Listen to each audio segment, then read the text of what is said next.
You may notice the lack of Lecrae albums in the background today. That's for good reason.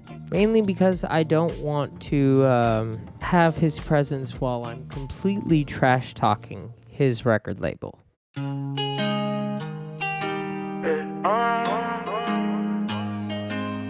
So the summer 2022 playlist dropped. I'm gonna just say it plain and simple. It's bad. I thought the 2021 playlist was decent and that next year's would be an easy improvement. Boy, was I wrong.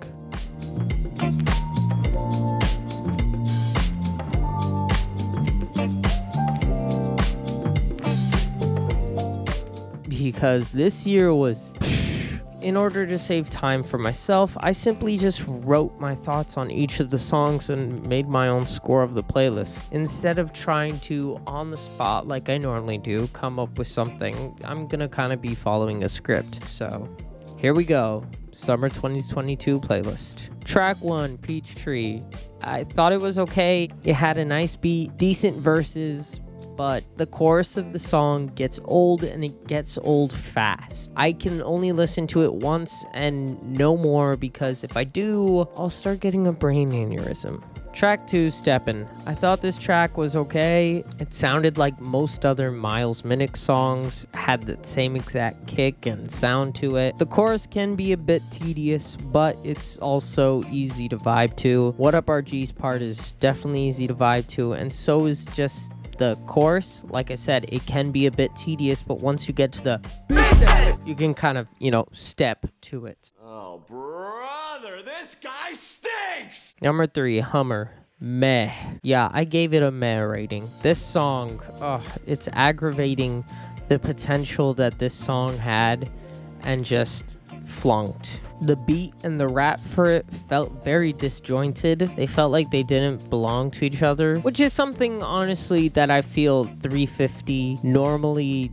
does. His raps and the beat don't normally go together, but sometimes they can work, and this was not one of those times. The beat switch at the end of the song where Wolf comes in is actually great. It's the highlight of the song, but by then the damage is already done and nothing can save this already short song, which that's actually a gripe that I have with this playlist. A lot of the songs are under 2 minutes, or they go over 2 minutes by 8 seconds, like this song. I believe this song's 2 minutes and 8 seconds exactly. It's crazy how short the songs are. The next one is one that's hard for me to say because I want to like it. One Way by No Big Deal. It's okay. By the way, my number ratings, just so you know, because you will hear these, okay or meh or good. The number ratings are as follows. It doesn't mean you're going to hear all of these. Number 1 equals garbage. Number 2 equals terrible. Number 3 equals bad. Number 4 equals dislike. Number 5 equals meh. Number 6 equals okay. Number 7 equals good. Number 8 equals great.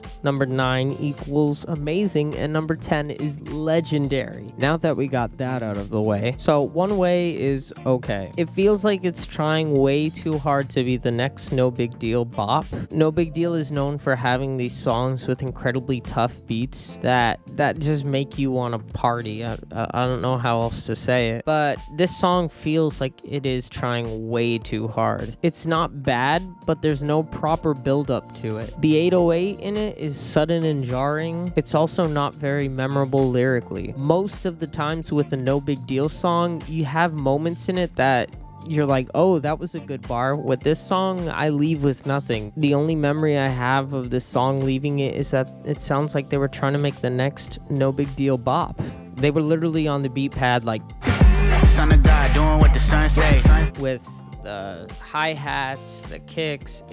I'm sorry, it feels messy and it's not that great. Number 7, Have a Nice Day. My rating, meh. A strange loop for this one is used. Yeah, it's like some type of whistle / flute. It really sounds weird. And the song just feels off.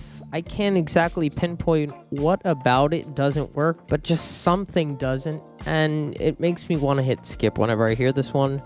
The only positive is 1K Few and T-Dots back and forth in the chorus, which I did think was actually pretty nice to hear. Circles, okay/good. So this means the slash means 0.5. You're not going to hear that too often here, but yeah. I've heard so much Afro pop lately, so it's not bad. I'm just kind of tired because I've heard way too much. The positives are that Limbo Blaze, of course, kills, and George Rose does sound good in the sound, even though technically it's not his wheelhouse. Love So Sweet. I thought that was actually a pretty good song. I didn't love it, but I wasn't finding myself hating it as much as I did other songs on this playlist. I do like it, but that's really only because it's inspired by Kiss Me More by Doja Cat.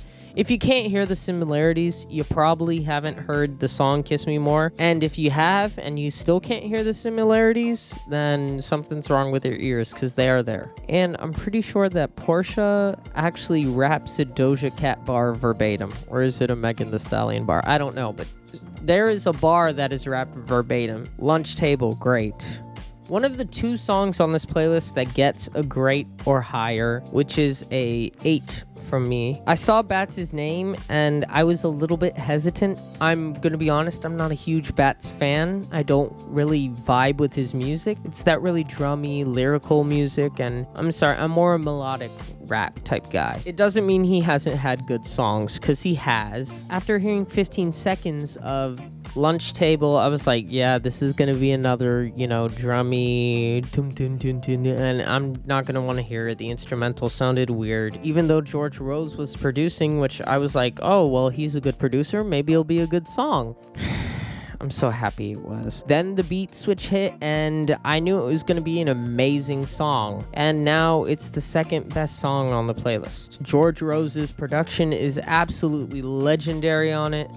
The bars from all 3 rap acts hit, and they're strong. And it's an innovative song that raised this playlist score for me dramatically. Big Dog Designer Pants. Meh. I really wanted to give this one a lower score, but something in me would not allow me to give it like a bad score. It's a goofy song.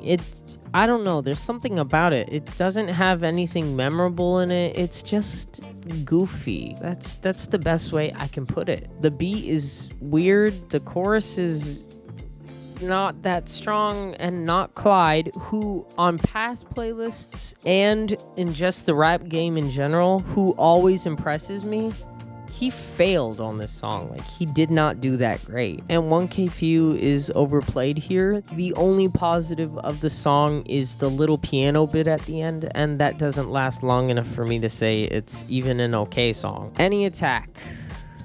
Good. Yeah, I gave it a 7 out of 10. So what? What are you gonna do? After hearing the teaser of the song like last year, I was very, very expectant for it. I actually was gonna give the 1K Few and Lecrae collab album a higher score if this song was on it. I'm sorry. I ended up giving the album a 7 out of 10. Something I slightly regret now. Maybe considering giving it a 7.5 or an 8 out of 10, because I've been enjoying it a lot more lately. But Any Attack is a good, decent song. It's just, I think I overhyped it. Let me look exactly at what I wrote here and read it to you, because I think this puts the words best. I hyped the joy out of myself. After I realized this, it sounded better and definitely became one of the stronger songs on the list. It has a GOAT Lecrae verse. Lecrae and 1K Few's chemistry is too good, but the song is way too short. The song's like 1 minute and 43 seconds long. The sad thing is that this is Reach Records. It's not small record label. This is Reach Records. They should not be making songs under 2 minutes. That's ridiculous. Especially Lecrae. Okay, next up, we got Lord of the Rings. Good. Okay, I'm gonna be honest, I didn't love this song until I heard that skirt sound. Then I truly appreciated it. Everyone on the song does their thing, but its true strength is the chorus's memorability. The beat's also lit, and you can tell that everyone had a lot of fun making this song, so that kind of goes to the listeners. They can feel that everybody had fun and it's a fun song, so it's it's a good one. And now we reach the low point, which is Rock Out. And I should have given it lower, but I gave it a 3 out of 10. This is a bad song. I'm just going to read what I wrote in order to not go on about how much I hate this song. I wrote, bizarre. It's not short enough. The beat is incredibly hard, but why was it given to this man?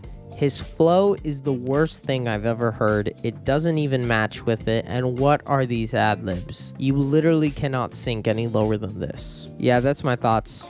Still, it's a pretty bad song. Wait and See, okay. It's a drill song, an average one. There's nothing bad here, but nothing noteworthy here either. Wave Ski. Now, this one is actually a point of contention for me because the beat is great, but I think that it would have served 1K Phew better.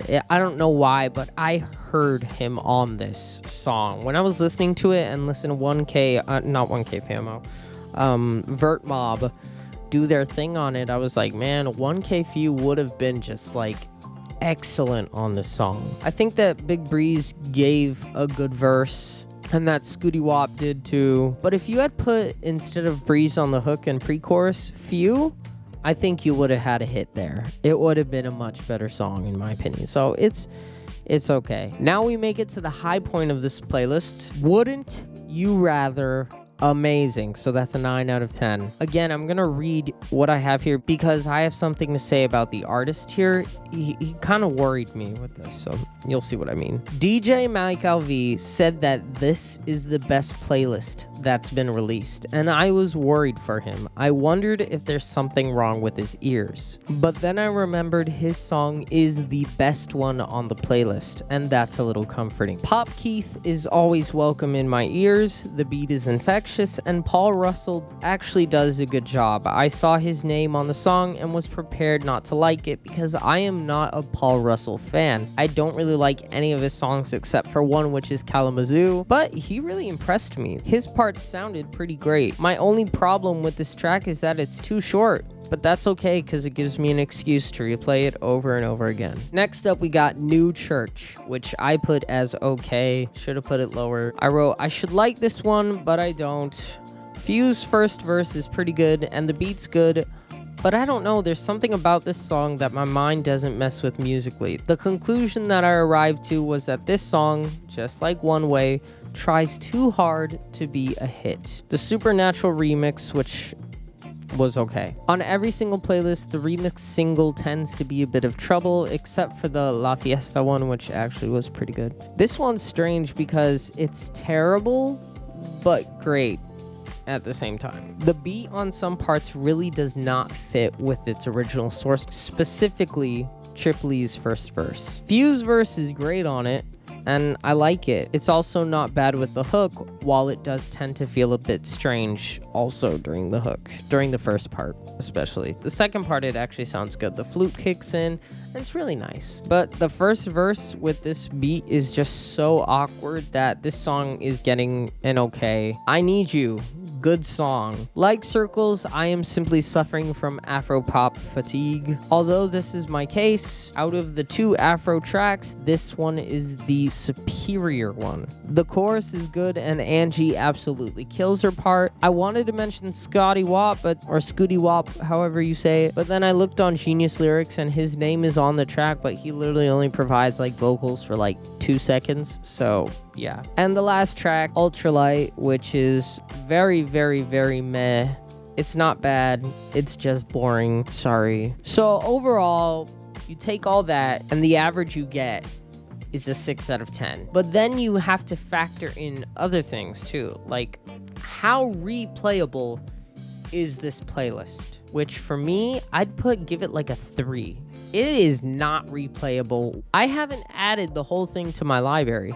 Normally, I would have already added at least every song. Even the songs I don't like, I add to my library. This one, no. Lord of the Rings, Any Attack, I did add Lunch Table, Wouldn't You Rather, and I think I did add Steppin' and I Need You. I also added Love So Sweet. The point is, a lot of the songs on this playlist I didn't add, and that's because it's not a good playlist. There were a lot of bizarre moments, a lot of parts on it that just were way too short. They're overcooked, undercooked, or they just taste nasty. So yeah, I'm putting it that way. All that to say that I decided that even though the average was 6 and the replayability was 3, I decided to give this a little bit of mercy because some of the tracks are okay. I gave it a 5 out of 10, which is still pretty bad. I should have given this playlist a 4.5 out of 10. That's how strongly I feel. At a lot of times, it's not fun to listen to. Reach, you let me down with this one.